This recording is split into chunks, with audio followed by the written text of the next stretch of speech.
News time 8 minutes after 8 o'clock on this Thursday.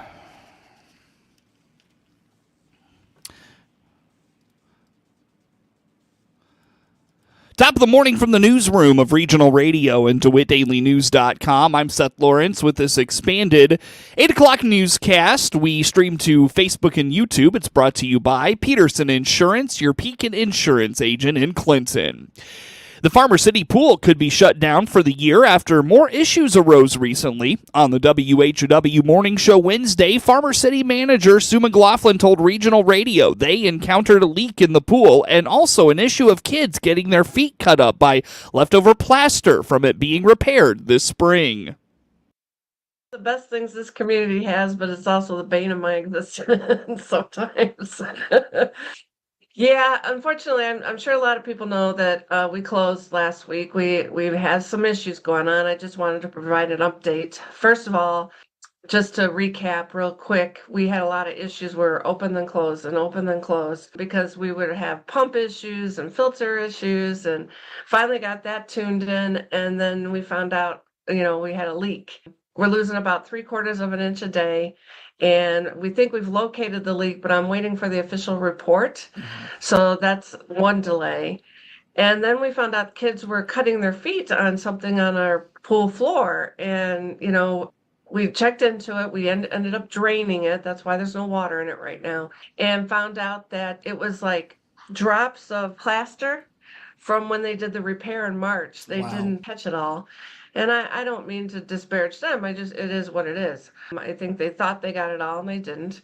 So they came back and they kind of sandblasted it and whatnot. Was it 2 days ago? And so they say it should be good now. But the next big thing is the leak detection and trying to determine, what are we going to do? Are we going to fix it? Are we going to open and then fix it this fall? So those are some decisions. So I know everybody's kind of waited with bated breath. What are we doing? We have a lot of people asking, just refund my pass, which I understand.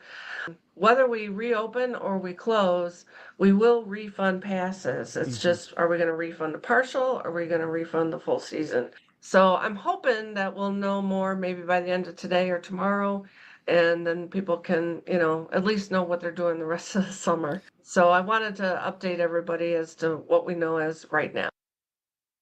While city leadership wants to provide the opportunity for the pool to be used by the community, McLaughlin indicates it is a service that loses the city money at a clip of about $1,000 a day. The biggest thing is also messaging about costs. This is funded by taxpayer dollars, and we're losing $1,000 a day in terms of what we take in versus the chemicals we were going through and the staff that we pay.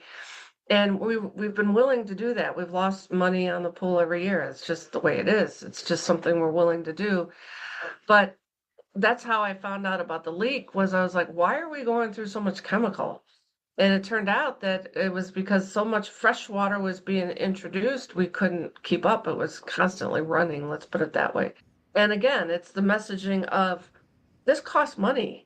Not only are we going through a third more chemical, but the chemical is like almost double in price from the previous years.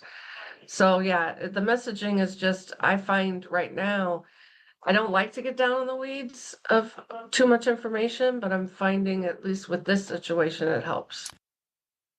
McLaughlin is trying to base her decision on what the community wants, and will also touch base with the Farmer City Council. I think the biggest things are really getting community feedback, and then also what the council thinks. Me, in terms of, staffing is an issue. Certainly, I can't manage a pool 7 days a week, so staffing is an issue. And then, yes, like you just said, the cost to fix it is, okay, let's say we fix it. How much is that going to cost? Is it worth it? If the community says, yes, it's worth it, we want this pool, then great, let's do it. But yes, it ultimately is their money. And my job is to kind of give pros and cons to a decision and let them decide. I can make a recommendation. I'm not at that point yet. I don't have enough information of how does the community feel. I probably need to do more financial analysis of, okay, we know we're losing $1,000 a day, but just how our chemicals so far this year is over $30,000, and we've only been open like 3 weeks. So yeah, I think we need to have that tough conversation, whether it'll be in August. I hope I have enough information to have that with the council in terms of the leak and what we need to do to address it. The city earlier this spring faced the challenge of finding a manager for the pool. Last summer, Farmer City partnered with the YMCA in Clinton to run the operations of the pool, but that partnership did not last. The city hired a manager earlier this spring, but McLaughlin notes they parted ways with that person. The Summer Olympics are nearly upon us, and an Illinois nonprofit is promoting the benefits of milk for athletes. June was National Dairy Month, and the theme for this year coincides with the Olympics and the benefits of dairy for athletes. Monica Nyman with the St. Louis District Dairy Council highlights some of the benefits of milk for athletes. Our theme for this month, for June Dairy Month, is dairy is truly is gold medal nutrition, the package of nutrients that you get when you consume dairy. So, we know that milk and dairy foods, they're nutrient dense. They can help athletes perform better. So, we have the Olympics coming up, but there are a lot of people that are really just true athletes on a normal day. I mean, they're going to the gym, they're exercising, they're doing classes, they're working out with their friends. Maybe they're training for something, they have a goal in mind. So, your nutrition is one of the most important things whenever you're trying to reach your goals when it comes to working out. So, but with the dairy food group, the carbohydrates in dairy help to, re-energize your body. We talked about the protein to rebuild those muscles that you're breaking down. And then all different other types of nutrients that help with metabolism or heart health, even gut health are found in the dairy food group. So, all dairy does play a key role in our diet, but specifically chocolate milk has been found to be one of the best recovery beverages around.